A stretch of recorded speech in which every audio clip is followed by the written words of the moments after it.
Joining us now, we want to bring in Sam Stovall. He's CFRA's Research Chief Investment Strategist. We also have Kathy Bostjancic, Nationwide Chief Economist and Senior Vice President. Kathy, let me start with you. Let's start on the inflation prints upcoming here. We certainly have seen the market very much focused on the rate story. In terms of the updates that we'll likely get this week, are you expecting further progress, or will we see a read here that brings about some of those concerns here, or brings them to the forefront here, that once again we are still dealing with sticky inflation? Well, good morning, Shona. Happy to be with you.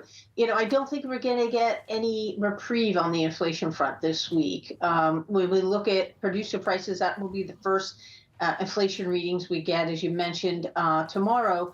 We think the headline increase is 0.4, so that is sticky. And then for CPI, we're looking, which is really the most important release, we're looking for an increase 0.3 at the headline, 0.2 at the core. What you're going to see is higher egg prices due to the avian flu. And when you seasonally adjust gasoline prices, that's going to boost the headline CPI number. Within the core, it's going to be a bit more moderate, up 0.2. That's not a bad reading. We expect some further easing in rental inflation and reversal of car prices and apparel prices. We think discounting in December really should help alleviate pressures there, and we'll probably see some declines, outright declines. But overall, this inflation picture is not enough, I think, to tip the scales for the Fed to think they're going to start to cut rates anytime soon. Sam, how should the shelter costs that most likely will have a more outsized impact and eggs play into the mindset for investors out there, especially as they're reading through these inflation prints?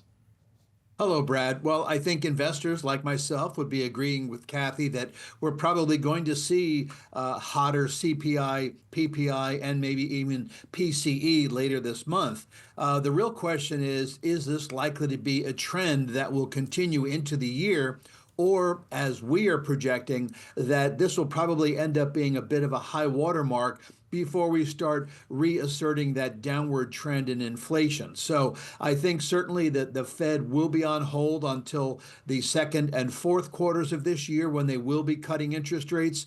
So investors are going to be looking at 10-year yields, inflation, as well as earnings to decide where they should go with their portfolios.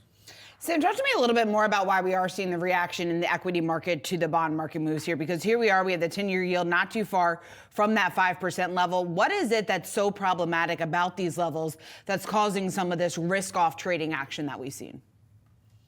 Well, Shauna, I think it's because investors aren't really sure what is really behind the rise in the 10-year yield. Is it because of the new administration coming in with their tariffs, with their changes to SALT tax rates, and therefore the increase in the overall debt and deficit levels? Or will it be a concern that inflation is likely to be reversing course and heading higher, and as a result, the Fed will be slower to lower interest rates? And now, with only 2 rates on the table, rate cuts, will we end up with 1 or maybe even none? So there's an awful lot of uncertainty out there, and investors really aren't sure which way things are going to turn. Kathy, how much probability would you place on a singular rate cut, which would be less than even the Fed was signaling?